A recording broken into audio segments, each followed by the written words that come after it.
வணக்கம் மாப்பிள்ள. சம்போ சிவசம்போ, ஏகம் சிவம், சிவார்ப்பணம். மாப்பிள்ள, தொட்டில் பழக்கம் சுடுகாடு மட்டும் அப்படின்னு என்ன மாமான்னு கேட்டிருந்தீங்க. அது அப்படி இல்லை மாப்பிள்ள. தொட்ட பழக்கம் சுடுகாடு மட்டும். விரும்பியோ விரும்பாமலோ, அவசரப்பட்டோ அவசரம் இல்லாமலோ, ஏதோ ஒரு சூழ்நிலையில் நீங்கள் ஒரு பொண்ணை தொட்டுட்டா அவள் தான் மனைவி.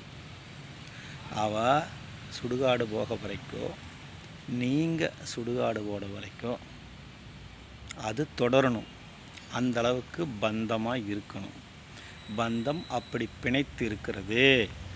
ஒரு கிரகஸ்தன் அறிந்தோ அறியாமலோ, விரும்பியோ விரும்பாமலோ ஒரு பொண்ணையோ ஒரு பொண்ணை தொட்டா, அல்லது ஒரு பொண்ணு ஒரு ஆணை தொட்டா, சுடுகாடு வரைக்கும் அந்த பந்தம் நீள்ற சூழ்நிலை இருந்தால் தான் தொடரும். இது ஒரு சுய மனித ஒழுக்கத்தை பற்றி சொல்லப்பட்டது. அது காலப்போக்கில் தொட்டில் பழக்கம் சுடுகாடு மட்டும் போயிடுது. தொட்டில் என்ன பழக்கம் வரும்?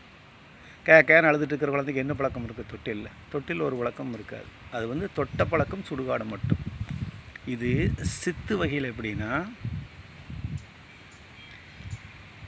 நமக்குள்ளே இருக்கிற ஞான தேடலினுடைய உச்சமாக 7 வகையான, நம்ம வள்ளலார் சொன்ன மாதிரி 7 வகையான திரைகள் போட்டு மூடி வச்சிருக்கிறது. 7 திரைகளை விளக்குனா ஒளிமயமாக ஜோதி வடிவில் இறைவன் தெரிவான்னு அவர் சொன்னாரല്ലോ. அது மூக்குக்கு உள்ள, 2 கண்ணுக்கு இடையில், 2 காதுக்கு மத்தியில் உள்ள இருக்குது. அது ஒரு இடம். அது 7 உரை போட்டு மூடப்பட்டிருக்குது. அந்த 7 உரைகள் ஒன்றொன்னா விலகுனா தன் சவத்துக்குள்ளே இருக்கிற சிவத்தை கண்டறியறதுக்கான 7 நிலை இருக்குது. அந்த 7 நிலையை சுயமாக அடையிறதுக்கு ரொம்ப சிரமம்.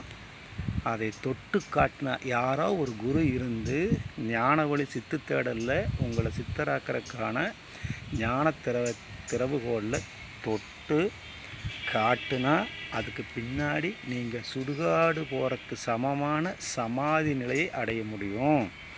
எப்போ விரும்பினாலும் நீங்கள் இறைவனோடு கலந்து உங்கள் உடம்பை கிடத்தி சமாதி நிலைக்குள்ளே போய் நீங்கள் மூர்ச்சியாக இருப்பீங்க. ஆனால் உடல் இயங்கிட்டு இருக்கு, ரொம்ப குறைவாக இயங்கு. அந்த நிலையில் உங்களுக்குள்ளே இருக்கிற உங்கள் சிவனோடு நீங்கள் கலந்து மகிழ்ந்து இருக்க முடியுங்கிறத புரிஞ்சுக்கிறதுக்காகவும் புரிய வைக்கிறதுக்காகவும் சொல்லப்பட்டது. தொட்டில் பழக்கம் அல்ல, தொட்ட பழக்கம். ஓகே. அன்பும் ஆசீர்வாதமும். சம்போ சிவசம்போ, ஏகம் சிவார்ப்பணம்.